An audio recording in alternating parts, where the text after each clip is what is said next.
Africa Media Live TV. Kindly subscribe to our YouTube channel to get updated on the trending gist, latest news all over the world. Like our page, subscribe, and share with friends. Thank you. So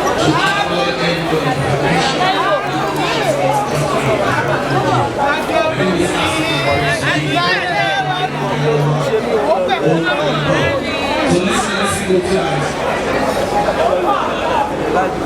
Where is Sandras? Allow me.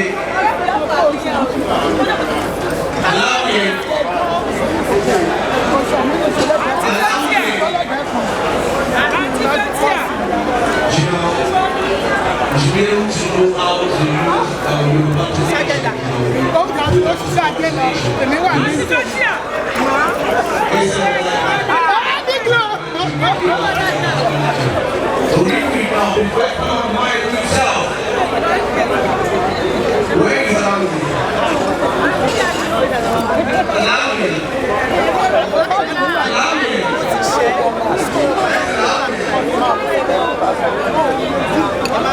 you know, you don't come to know that's the pronunciation.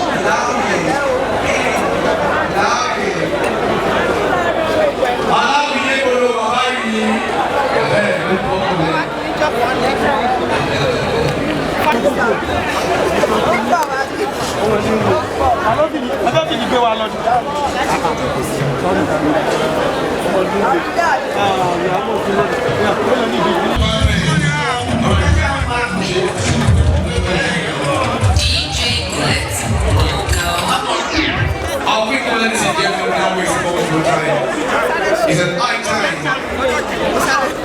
God will remain busy after the year 4. All the hard way of killing the ultimate on stage. Africa Media Live TV. Kindly subscribe to our YouTube channel to get updated on the trending gist, latest news all over the world.